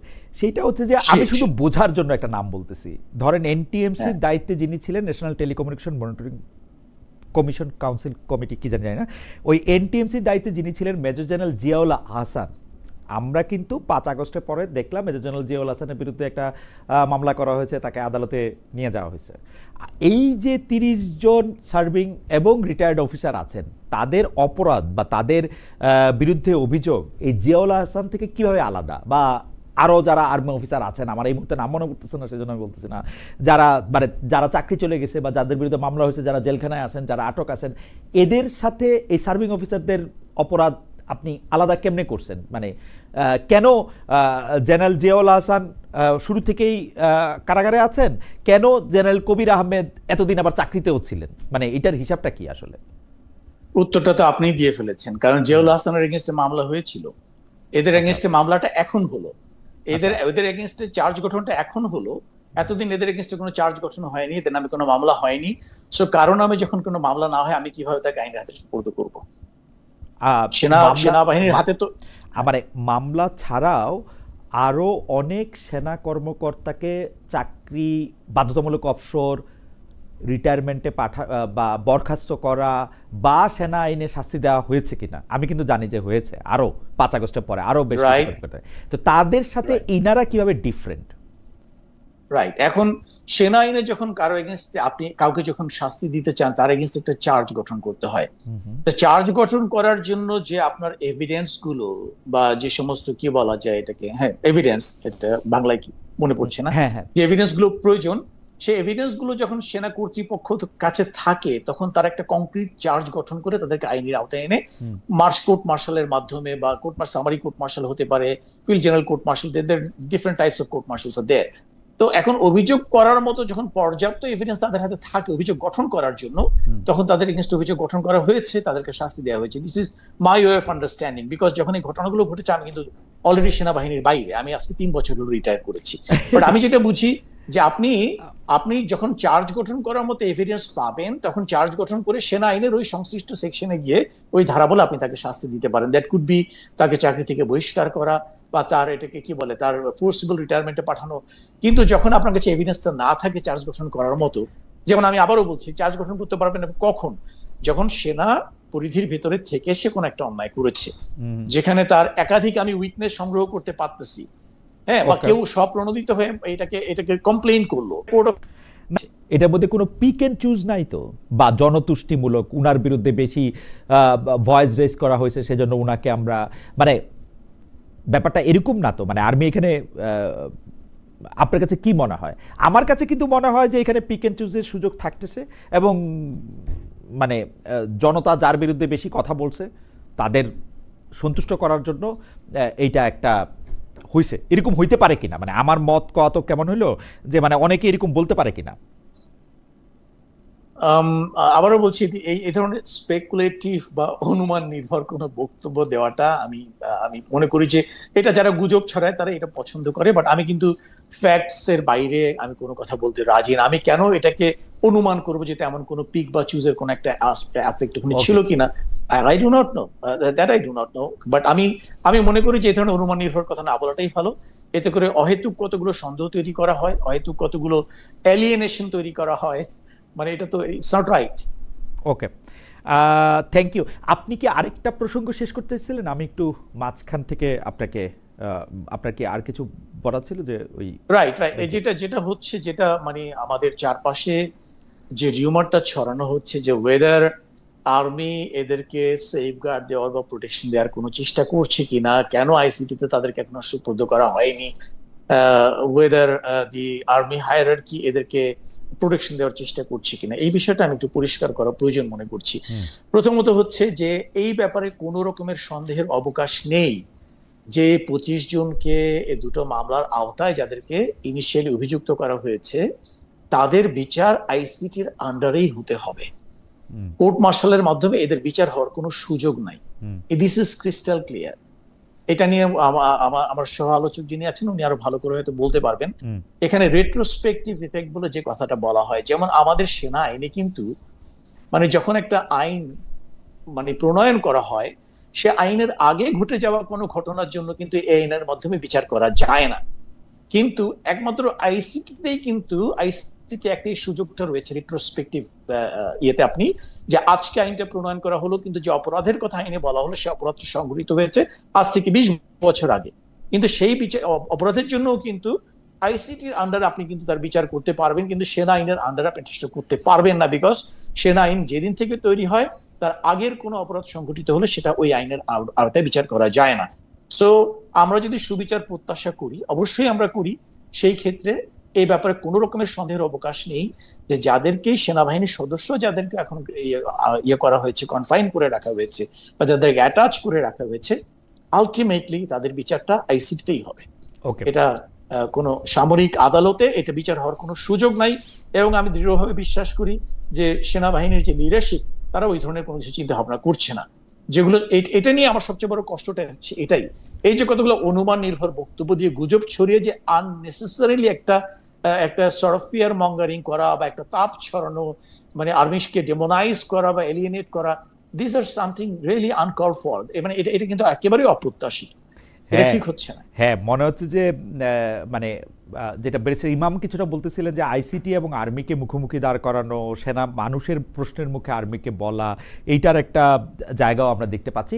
কিন্তু আমার মনে হয় এইগুলি যত বেশি আলোচনা, যত বেশি পরিষ্কার করা, সেটা তো হবেই। আমি ডক্টর ইউসুফ, আমি একটু ব্যারিস্টার ইমামের কাছে যেতে চাই অন্য আরেকটা প্রসঙ্গে। সেটা হলো যে আপনি বিচার নিয়ে কথা বলতেছেন, মানবাধিকার নিয়ে কথা বলতেছেন ব্যারিস্টার রাসনা ইমাম, কিন্তু এই সরকারের সময় 21শে আগস্ট গ্রেনেড হামলায় আমরা দেখেছি সবাই খালাস পেয়েছেন। সবশেষ আমরা দেখলাম রাজশাহী বিশ্ববিদ্যালয়ে 15 বছর আগে ছাত্রলীগ কর্মী ফারুক হোসেন হত্যা মামলায় সব আসামিকে বেকসুর খালাস দিয়েছে আদালত। সম্প্রতি পাহাড়ে উত্তেজনা যখন ছিল তখন তরুণদের প্রাণহানি, সেখানে আবার মামলা করতে আগ্রহী না আমরা দেখছি ভুক্তভোগী পরিবারগুলা।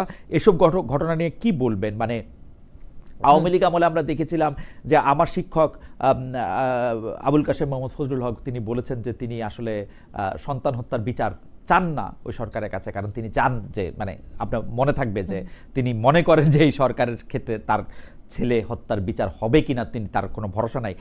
এই বিচারহীনতার সংস্কৃতি, এই বিচারে বাইরে যাওয়া, আপনি বলতেছিলেন যে কিছুটা আমরা আগাইছি, কিন্তু আমরা আসলে মানুষের মধ্যে আতঙ্কটা এখনো দেখি কিনা যে বিচার চাইতে গেলে, পাইতে গেলে আমাকে আসলে কি করতে হবে। বেশ রাসনা ইমাম, এবং গত সরকারের সময় হওয়া মামলাগুলিতে সাজা হওয়া লোকগুলির খালাস দেওয়ার যে প্রক্রিয়া, সেই প্রক্রিয়াটা অনেকটাই মানে আওয়ামী লীগের শিখায় যাওয়া প্রক্রিয়াকেই অনুসরণ করা বলে মনে হয় কিনা? বেশ ইমাম, এই সমস্যাটা হচ্ছে যে আমি বললাম যে নজির খারাপ যখন একবার স্ট্যাবলিশড হয়ে যায়, তারপরে দীর্ঘ সময় ধরে সেটা স্ট্যাবলিশড হয়, ওখান থেকে হুট করে দেশ বা বিচার বিভাগ কোনোটাই বের হতে পারবে না। হ্যাভিং সেড দ্যাট, ধরেন আপনি যে বহুল আলোচিত মামলাগুলোর কথা বললেন, এখানে সমস্যাটা কি যে আমি বিচারক হিসেবে যদি কোনো মামলা বিচার করতে বসি, আমার পরিধিটা কিন্তু লিমিটেড টু আমার সামনে যে কাগজপত্র, এভিডেন্স, আর্গুমেন্টস আছে মোটামুটি সেটা পর্যন্ত। এখন আওয়ামী লীগ আমলে যখন এই মামলাগুলো দায়ের করা হয়েছিল, তড়িঘড়ি করে করা হয়েছিল, মোর অফেন দেন নট হয়রানিমূলক কারণে করা হয়েছিল, উদ্দেশ্যটা খারাপ ছিল, ন্যায় বিচার উদ্দেশ্য ছিল না, অনেক দূর হয়তো রিভেঞ্জ, রেট্রিবিউশন এগুলো ছিল উদ্দেশ্য, যে কিভাবে আমি প্রতিশোধ নিতে পারি, কিভাবে বিরোধী রাজনৈতিক দলকে দমন করতে পারি। তো এই উদ্দেশ্যে করা এবং তড়িঘড়ি করে করা, হয়তো ঠিক মতো গোছায়নি, সাজায়নি, এভিডেন্স কালেক্ট করাও বদর করেনি, কারণ তখন তো বিচার বিভাগ এক অর্থে বলতে গেলে ওনাদের হাতের মুঠোয়। সো এই পরিবেশে যখন মামলাগুলো করা হয়, তখন ধরেন থিওরিটিক্যালি স্পিকিং এই মামলাগুলোতে যারা অ্যাকুইটাল পেয়েছে তাদের মধ্যে কেউ সত্যিকার অর্থে দোষী ছিল, বা থেকে থাকলেও এই মামলাগুলো যেভাবে দাঁড় করানো হয়েছে ওখানে এত বেশি ফাঁক ফকর থাকবে, তখন হয়তো স্বাধীনভাবে বিচার করতে গেলে একটা আদালত তাদেরকে অ্যাকুইট করতে বা রেহাই দিতে বাধ্য হবে। তো প্রবলেমটা কিন্তু ওখানে। এই কারণেই কিন্তু আমি বারবার বলছি যে এখন আইসিটিতে যে ট্রায়ালস গুলো হচ্ছে এগুলো তড়িঘড়ি করে করা উচিত না, রিভেঞ্জ নেওয়ার কারণে, প্রতিশোধ নেওয়ার কারণে করা উচিত না। এগুলো সময় নিয়ে শক্তভাবে দাঁড় করানো উচিত মামলাগুলোকে, যাতে সরকার চেঞ্জ হলে এগুলো নকডাউন করা যায় না, যেভাবে আমরা দেখছি যে এখন নকডাউন হচ্ছে একটার পর একটা মামলা। এখন যদি আপনি ক্যারেক্টারটা দেখেন, এ নিয়ে হয়তো আমার কোনো মন্তব্য করা উচিত হবে না, আমি যেহেতু একজন লাইসেন্সধারী আইনজীবী, বাট তারপরেও আমার বিশ্বাস যে এখন আমাদের স্পেশালি একদম অ্যাপেলেট ডিভিশনের এবং সুপ্রিম কোর্টের যে মোটামুটি ক্যারেক্টারাইজেশন, এখানে কিন্তু মানে আমার মনে হয় স্বাধীনতা নিয়ে কোয়েশ্চেন করার খুব একটা সুযোগ নেই, বিশেষ করে আমাদের আপিল বিভাগের কথা যদি বলি। সো প্রবলেমটা ছিল এই মামলাগুলো যেভাবে দায়ের করা হয়েছিল সেখানে, এবং তারপরে ভুয়া এবং মিথ্যা মামলা যে দায়ের করা হয়নি তাও তো না। এটার তো অ্যাকচুয়ালি একটা চর্চা আমরা এই আমলে, অন্তর্বর্তীকালীন সরকারের আমলেও দেখেছি, ঢালাও ভাবে মিথ্যা মামলা, ভুয়া মামলা, হত্যা মামলা দায়ের করা হয়েছে রাম শাম যদু মধু সবার বিরুদ্ধে। মানে লিটারালি একটা ব্যক্তিগত শত্রুতার কারণে একজনের নাম ঢুকিয়ে দিয়েছে 100 নম্বর আসামি হিসেবে। সো এই চর্চাটা তো আগেও ছিল, ইটস নট যে এই চর্চাটা আগে ছিল না। সো ওভাবে মামলাগুলো দাঁড় করিয়ে যদি থেকে থাকে, সেক্ষেত্রে এরকম ঢালাও ভাবেই কিন্তু এই অ্যাকুইটেল গুলো আমরা দেখতে থাকবো যে খালাস হয়ে গেছে একটার পর একটা, কারণ মামলাটা তখন লিগালিও নকডাউন করা খুব সহজ হয়ে যায়। থ্যাংক ইউ ইমাম। আমি একটু ডক্টর ইউসুফ আপনার কাছে আসতে চাই যে সেনাবাহিনী ম্যাজিস্ট্রেসি নিয়ে আছে, আইন শৃঙ্খলা রক্ষা করার দায়িত্বর মধ্যে তারা অ্যাক্টিভলি পার্টিসিপেট করতেছে, কিন্তু আপনি আমাদেরকে কীরকম দেখেন যে সেনাবাহিনী যে ম্যাজিস্ট্রেসি পাওয়ার নিয়ে মাঠে আসে, আইন শৃঙ্খলা পরিস্থিতির উপরে কি মানুষের আস্থা ফিরে আসছে? অনেকেই বলতেছেন যে এই সরকারের যদি আইন শৃঙ্খলা নিয়ে তার গ্রিপটা যদি এরকম থাকে তাহলে সে নির্বাচনের জন্যই ফিট না। আপনি আসলে কীরকম দেখেন? মানে সেনাবাহিনীকে আসলে মাঠে যেরকমভাবে থাকার কথা, মানে দু একজন এরকমও বলতেছেন যে তারা সেরকমভাবে নাই, আসলে তারা এক ধরনের উইথড্রয়াল সিনড্রোমের মধ্যে আছেন, মানে একদম নিতান্ত ঠেকায় না পড়লে কিছু করা না করা ওরকম একটা জায়গায় তারা আসেন। আপনার কাছে কি মনে হয়? রাইট, সেনাবাহিনী আপনি যেটা বলছেন সর্ট অফ ইনডিফারেন্ট, যে কিছু কিছু ক্ষেত্রে একটু নিষ্ক্রিয়তা বা একটু হয়তো যেভাবে তাদেরকে জিনিসটাকে অ্যাড্রেস করা প্রয়োজন ছিল অতটা অ্যাগ্রেসিভলি বা অতটা অ্যাক্টিভলি তাকে অ্যাড্রেস করছে না, এই অভিযোগটা আপনার মতো আমরা অনেকই ব্যাপারটা লক্ষ্য করেছি। কিন্তু আমাদের যেটা লক্ষ্য করা দরকার সেটা হচ্ছে এটার অন্তর্নিহিত বা আন্ডারলাইং রিজনসটা কি। আপনি জাস্ট আজকের ঘটনাটা দিয়ে খেয়াল করেন, আজকে যখন একটা সাধারণ সৈনিক বা সেনাবাহিনীর যে কোনো সদস্য সে যখন দেখছে যে আপনি একটু, এখানে আমি একটু একটু প্রাতিষ্ঠানিক দৃষ্টিকোণটা একটু বলতে চাচ্ছি, লিগাল আসপেক্টটা কিন্তু এখানে ধরবেন না আপনি। যেমন ধরেন আমরা যখন নাকি প্রথম সেনাবাহিনীতে আসি বা যে কোনো বাহিনীতে জয়েন করে, আমরা কতগুলো ওথ নেই, বাংলাদেশের সরকার, রাষ্ট্রপতি এবং সংবিধানের প্রতি পরিপূর্ণ শ্রদ্ধা এবং আনুগত্য পোষণ করিব, ঊর্ধ্বতন কর্তৃপক্ষের যে কোনো আদেশ পালন এবং মান্য করিব, নিজ জীবন বিপন্ন করিয়াও, এই কথাটা বলা হয়। That means he is oath bound to lay down his life to execute an order given to him by his authority, তার উপরে যিনি আছেন। এই যে একটা অত্যন্ত অল্প মূল্যে আপনি সেনাবাহিনীর জীবনটাকে কিনে নিলেন, যে সে তার জীবনটাকেও ত্যাগ করার জন্য পুরোপুরি প্রস্তুত। এখানে তার সেফগার্ডটা কি? তার সেফগার্ড আছে একটাই, সেনা আইন। সে জানে এই সেনা আইনই আমার জবাবদিহিতা, এটাই আমার রক্ষা কবচ।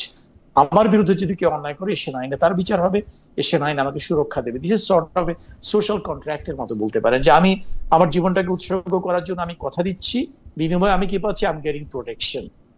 এই বিষয়টা কেন আসছে দেখেন, আজকে একটা সাধারণ সৈনিক, আমি অফিসার জেনারেলদের কথা বলবো না, সাধারণ সৈনিক যে হয়তো আজকে টুডে অর টুমরো এই আইসি একটা আন্ডারে হয়তো তাকে বিচারের মুখোমুখি হতে হবে, তার জন্য যদি আপনি ব্যাপারটাকে চিন্তা করেন যে সে যখন নাকি একটা দায়িত্ব পালন করতে গিয়েছিল, তার সুপিরিয়র অথরিটি তাকে একটা কাজ করতে বলেছে, কি বলেছে? যে he is an enemy, he needs to be killed. এখন ওই ব্যক্তি কোনো লেজিটিমেট টার্গেট কি টার্গেট না, সেটাকে জাজ করার ক্ষমতা একটা সাধারণ সৈনিকের নেই। আমরা অনেকে নুরেমবার্গ ট্রায়াল এবং অন্যান্য জিনিসের রেফারেন্স দিয়ে বলে থাকি যে ignorance is no excuse, but reality is যে আমরা যখন নাকি একটা ওয়ার ফিল্ডে থাকি, তখন my enemy is a legitimate target, ব্যাপারটা বুঝতে হবে।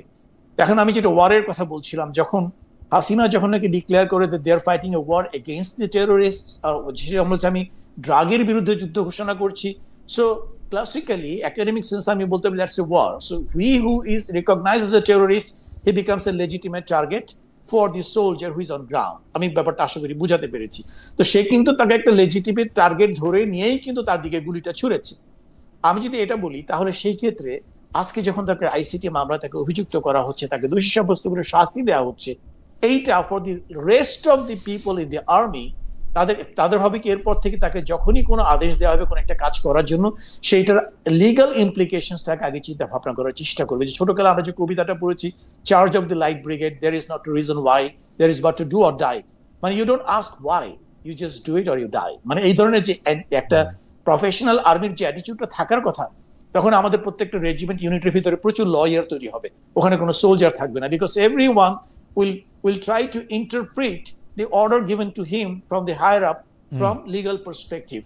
এই যে একটা ক্ষতি হয়ে যাচ্ছে, এই যে আজকে যে জিনিসটা দেখতে পাচ্ছেন যে অনেক জায়গাতেই যেভাবে অ্যাক্ট করা প্রয়োজন ছিল প্রোঅ্যাক্টিভলি ওইভাবে অ্যাক্ট করছে না, বিকজ প্রবাবলি তাদের মনের ভিতরে একটা ফিয়ার কাজ করছে, আজকে আমি এই কাজটা করতে গিয়ে পরবর্তীতে আবার কোন আইনে আমাকে ধরে ফেলা হয়, আমাকে আবার জেলে ঢুকিয়ে দেওয়া হয়।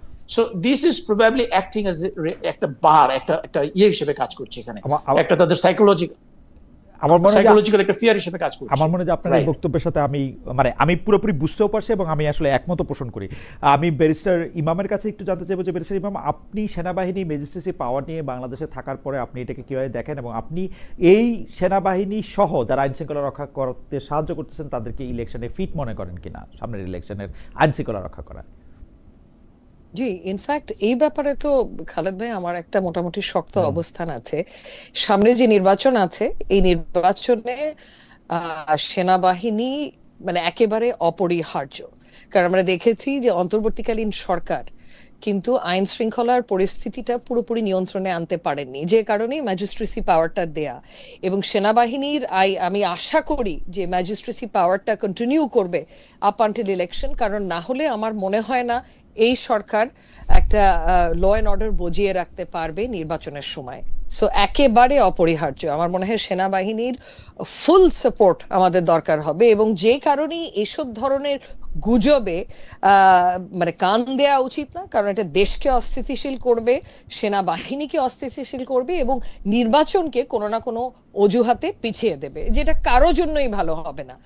তো তার জন্য আবারও আমি বলবো যে আমি আশা করছি যে ডায়ালগ এবং কমিউনিকেশনের মাধ্যমে আইসিটি, সেনাবাহিনী বা অন্তর্বর্তীকালীন সরকার এবং সেনাবাহিনী এদের মধ্যে একটা কমিউনিকেশন চ্যানেল যাতে খোলা রাখা হয়, কারণ আমি কিন্তু অনেক সার্কেল থেকে শুনতে পারছি যে অন্তর্বর্তীকালীন সরকারের সাথে সেনাবাহিনীর ঠিক ওপেন কমিউনিকেশন চ্যানেল নেই। হ্যাঁ, 100% রিলায়েবল সোর্সেস কত দূর আমি ঠিক জানি না, কিন্তু এটা অত্যন্ত আশঙ্কাজনক যদি একটা ওপেন কমিউনিকেশন চ্যানেল আমাদের এরকম একটা পরিস্থিতিতে সেনাবাহিনীর সাথে না থাকে। সো ওনাদের ভূমিকাটা যতই বিতর্কে ওনাদেরকে এবং সেনাবাহিনীর চিফকে আনুক না কেন, এইসব বিতর্ক আপাতত বাংলাদেশের সার্বভৌমত্বর জন্য এবং নির্বাচনের জন্য এবং এই ডেমোক্রেটিক ট্রানজিশনের জন্য অত্যন্ত হার্মফুল, এবং এগুলো আমাদের অ্যাভয়েড করা উচিত কমিউনিকেশনের মাধ্যমে, ডায়লগের মাধ্যমে। এবং এসব গুজব যারা ছড়ানোর চেষ্টা করছে এদেরকে যতভাবে পারা যায় সাইডলাইন করা উচিত, কারণ এদেরও উদ্দেশ্য ভালো হতে পারে না। আমাদের দর্শকদের একটা মতামত ব্যারিস্টার ইমাম আপনার কাছ থেকে একটু বলি। অনেকগুলি দর্শকদের যে আইসিটি ট্রাইব্যুনালে যে মামলাগুলি হইতেছে সেগুলো আমরা লাইভ দেখতে পাচ্ছি, প্রথমবারের মতো আদালত থেকে আমরা লাইভ দেখতে পাচ্ছি, স্বচ্ছতার খাতিরে এটা করা হচ্ছে। কেউ কেউ প্রশ্ন করতেছেন অন্যান্য মামলাগুলি কেন আমরা লাইভ দেখবো না। আপনার একজন কলিগ ব্যারিস্টার সুমন সম্পর্কে বলতেছেন যে ব্যারিস্টার সুমনের বিরুদ্ধে যে অভিযোগ সেইটা আমরা কেন লাইভ দেখবো না, তার সম্পর্কে আইনজীবীরা কেন কথা বলতে পারবেন না। আপনি যদি এটা একটু মন্তব্য করেন যে মানে উনার অপরাধ যে উনি এমপি হয়েছিলেন গত খারাপ সরকারের খারাপ এমপি, তাই বলে তার আইনের অধিকার তো আর তার বন্ধ হয়ে যায় না। না না না, অভিযুক্ত হলেই যে আইনে কোনো অধিকার তার জন্য নেই তা তো না। আমাদের সংবিধানেও আছে, অনেক ধরনের অধিকারই তার আছে, সবারই আছে যারাই অভিযুক্ত। কিন্তু আপনি যেটা বলছেন যে এই লাইভ ব্রডকাস্ট করা ট্রায়ালস গুলোর, এই নিয়ে তো আমরা অনেক বছর ধরেই কথাবার্তা বলে আসছি। বিশেষ করে কোভিডের সময় এটা নিয়ে আমরা অনেক কথাবার্তা বলেছি যে ইন্ডিয়ান সুপ্রিম কোর্টে যেরকম এখন বেশ নিয়মিত লাইভ ব্রডকাস্ট করা হয় অনেক মামলা, এবং there is no earthly reason আমরা কেন করতে পারবো না, কারণ আমাদের কিন্তু সেই সক্ষমতা কোভিডেই চালু হয়ে গেছিল। একটা হচ্ছে ভার্চুয়াল হিয়ারিং, দ্বিতীয়ত হচ্ছে ইভেন লাইভ ব্রডকাস্ট করা, এবং এখন যদি আইসিটি করতে পারে তাহলে কেন সুপ্রিম কোর্ট করতে পারবে না? There is no earthly reason honestly. And আমাদের এখানে ডেভেলপমেন্ট পার্টনার্সও আছে, ইউএনডিপি সুপ্রিম কোর্টের সাথে অনেক বছর ধরে কাজ করছে, এবং আমার জানা মতে ইনফ্রাস্ট্রাকচারও টু পুট ইন প্লেস খুব একটা ডিফিকাল্ট হবে না। সো লাইভ ব্রডকাস্ট কিন্তু স্বচ্ছতাটা বাড়াবে, এই বিচার প্রক্রিয়াটাকে কিন্তু আরো জনগণের কাছে নিয়ে যাবে। তো মানে এটা অত্যন্ত গুরুত্বপূর্ণ সকল ক্ষেত্রেই দরকার, মানে সকল ক্ষেত্রে, মানে বিশেষ করে আইসিটি বা সুপ্রিম কোর্ট, এবং বিশেষ করে যেগুলো বহুল আলোচিত মামলা, সেখানে সুমন সাহেবের মামলাটা আমার কোনো মতো বহুল আলোচিত মামলা বলে মনে হচ্ছে না। উনি হয়তো একটু পপুলার ইউটিউবার ছিলেন বলে দর্শক এসব কথা বলছে, বাট গুরুত্বপূর্ণ যে মামলাগুলো সত্যিকার অর্থে মিনিমাম তো সেটা দিয়ে আমরা পাইলট রান করতেই পারি। থ্যাংক ইউ বেশি ইমাম। আমি প্রায় শেষ দিকে চলে আসছি, কিন্তু আমাদের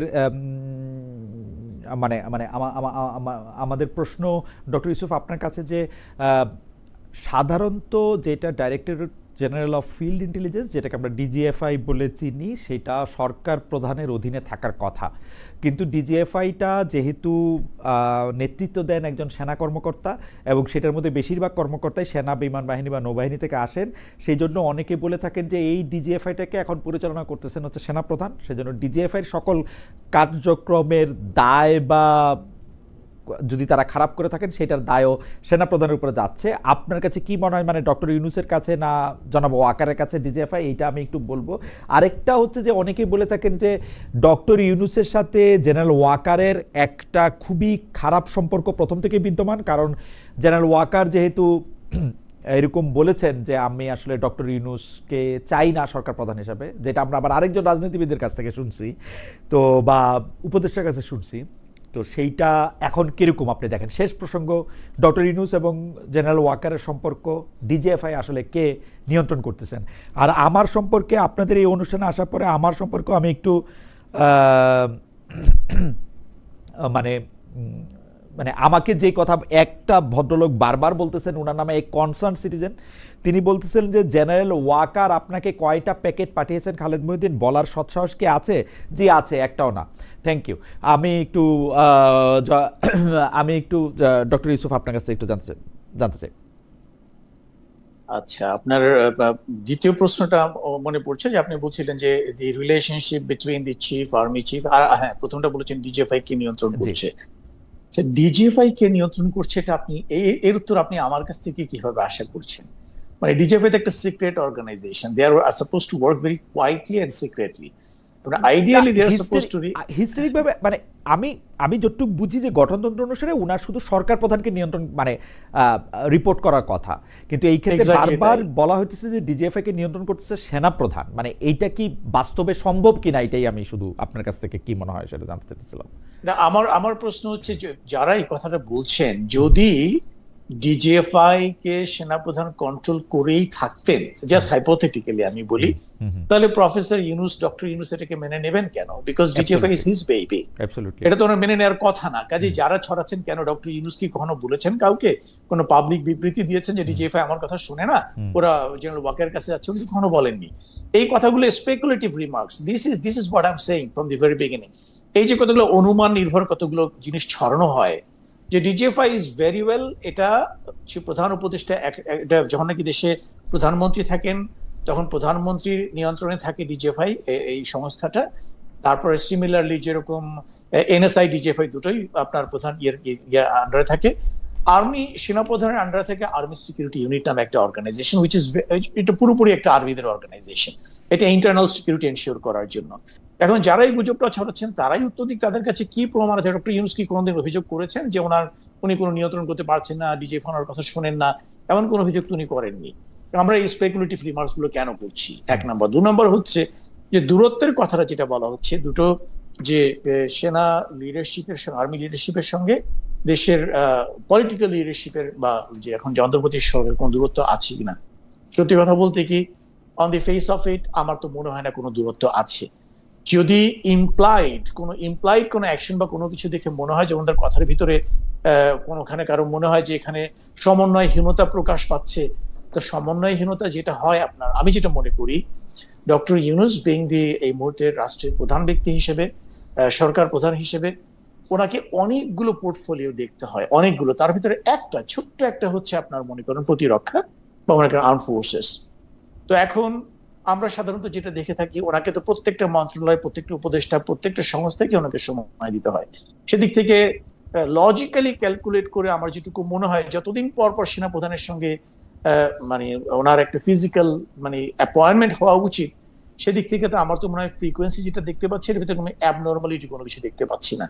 অ্যাকচুয়ালি সেনাপ্রধান এর চেয়ে বেশি সময় প্রধান উপদেষ্টার কাছে পাওয়ার কথা না, আমি যদি স্বাভাবিকভাবে চিন্তা করি, because he has to deal with so many things. আচ্ছা, এটা গেল একটা। দ্বিতীয়ত হচ্ছে যে আমরা কি এমন কোন পরিস্থিতি দেখেছি যেখানে ডক্টর ইউনূস কোন একটা সিদ্ধান্ত দিয়েছেন এবং জেনারেল ওয়াকার তার ঠিক অপোজিট বা তার সঙ্গে সাংঘর্ষিক, যেটা মনে হতে পারে যে which might question his loyalty, এরকম কোন একটা আছে। এটা হচ্ছে যে অনেকটা এরকম যে সেনাপ্রধান একটা সংবাদ মাধ্যমের সাথে সাক্ষাৎকারে বলেছিলেন যে ডিসেম্বরের মধ্যেই ইলেকশন হলে ভালো হবে এবং সেটাই চান। সে সময় পর্যন্ত ডক্টর ইউনূস পরিষ্কার করে কোনো টাইম বলা হয় নাই। অনেকেই বলতেছেন তিনি 5 বছর, 10 বছর, 2 বছর থাকলে ভালো হয়। অনেকে এইটা বলেন যে সেনাপ্রধানের চাপে ডক্টর ইউনূসকে ডিসেম্বর, ফেব্রুয়ারি এগুলি মানতে হয়েছে বা তার সরকারকে। এটাকে আমি যদি উনি যেটা বলেছেন যে 2 বছরের মধ্যে বা যে সময়ের মধ্যে ইলেকশন হলে ভালো হয়, উনি যেটা মন্তব্য করেছেন, এটাকে আমি অ্যাবসলিউটলি প্রফেশনাল দৃষ্টিকোণ থেকে দেখতে চাই। এটা কোনো পলিটিক্যাল কমেন্ট না।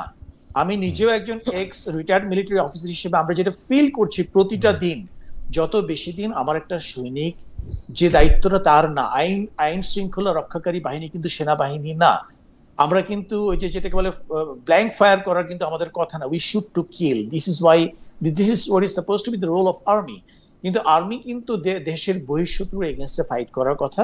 সে যখন এক শত্রু এক বুলেট একটা গুলি করে এক শত্রুকে ফেলে দিবে, কিন্তু এখানে তাকে ডিল করতে হচ্ছে দেশের জনগণের সঙ্গে, যেটা কিন্তু আপনার বেসিক্যালি পুলিশের করার কথা। পুলিশ আজকে যেহেতু ইনএফেক্টিভ অবস্থাতে আছে, তাই সেনাবাহিনীর সাহায্যটা আমরা এখানে নিচ্ছি। কিন্তু আমরা যেটা দেখতে পাচ্ছি, সেনাবাহিনী যত বেশি দিন আপনার ক্যান্টনমেন্টের বাইরে থাকে, তাদের ভিতরে কিছু পলিউশন ঢুকে যায়, যেগুলো আদারওয়াইজ সেনাবাহিনীর কালচারে নেই। যে দুর্নীতি বা অন্যান্য যে জিনিস আমরা দেখতে পাচ্ছি, আপনারাও দেখতে পাচ্ছেন, 2-1 অফিসার কিংবা বিভিন্ন জায়গাতে দুর্নীতির প্রতীকে তারা ধরা পড়ছে।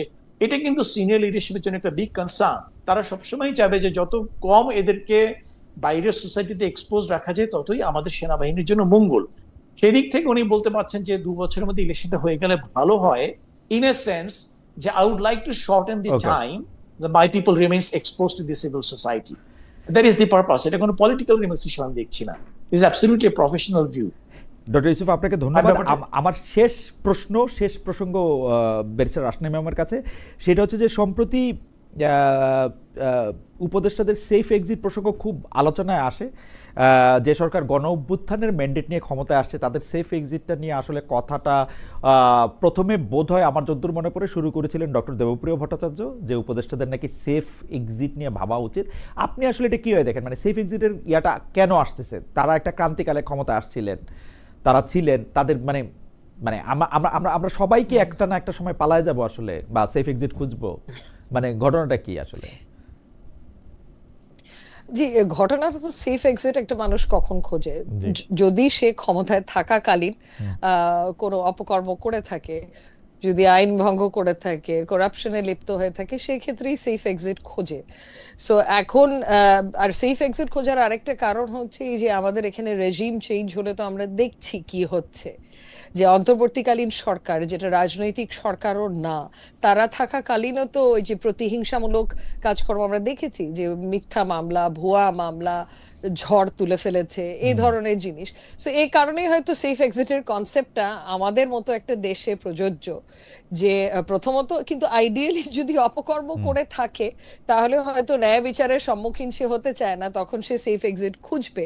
এখন ওনারা আদৌ কেউ কোনো অপকর্ম করেছে কিনা সেই তথ্য তো আমার কাছে নেই, বাট আমার ধারণা এই কনটেক্সটেই কথাটা উঠেছে যে যদি করে থাকে তাহলে সেফ এক্সিট, কারণ নির্বাচন যদি হয় এবং সরকার পরিবর্তন যখন হবে তখন এদের বিরুদ্ধে অ্যাকশন নেওয়া হবে না। মানে আমি কোন শব্দটার দিকে একটু জোর দিতে চাচ্ছিলাম ম্যাম, মানে সেফ, মানে আমি যদি অপকর্ম করছি কি করি নাই সেটা তো বাংলাদেশের আদালত বিচার করবে, নাকি আমি একটা মবের মধ্যে পড়বো, যেটা আপনি প্রথমে শুরু করছিলেন যে আসলে এই মানে আইন হাতে তুলে নেওয়ার যে প্রক্রিয়া, কারণ হচ্ছে যে সেফ এক্সিট আমি অপকর্ম না করলেও আমার দরকার হইতে পারে, কারণ আপনি যদি আমার নামে একটা অপবাদ দিতেই থাকেন তখন তো আমি আসলে মানে এইটা আপনি কিভাবে দেখেন যে মানে আমরা একটা আইন বা মানে আপনি যেদিক আপনি আরেক দিকটা দেখছেন, আরেকটা হচ্ছে যে না আমি অপকর্ম করিনি, আমার যা করার কথা আমি আমার দায়িত্ব সৎভাবে পালন করেছি, সংবিধান মেনে আইন মেনে করেছি, কিন্তু এই প্রসেসে আমি অনেককে খেপিয়েছি, যারা যদি নির্বাচন হলে তারা যদি ক্ষমতায় আসে তারা আমার বিরুদ্ধে তখন অ্যাকশন নেবে। হ্যাঁ হ্যাঁ, তো এটা আরেকভাবে দেখা যায়। এখন এই উদ্দেশ্যে বা এই প্রেক্ষাপটে তো কমেন্টটা করেনি আমি যতদূর জানি, মানে এই কমেন্টটা মিডিয়াতে যেভাবে ছড়িয়েছে যে ওনারা অপকর্ম করেছে এজন্য ওনারা ভাগবেন যদি সরকার চেঞ্জ, মানে নিজেরা নিজেদেরকে শাস্তি দিয়ে নির্বাচনে চলে যাবেন, মানে আখের গুটিয়ে নিচ্ছেন বাইরে। আশা করি তা হবে না, আশা করি এরকম কিছু বের হবে না এই সরকার যখন চলে যাবে। আমরাও এরকম আশা করতে চাই। যাই হোক, শেষ করার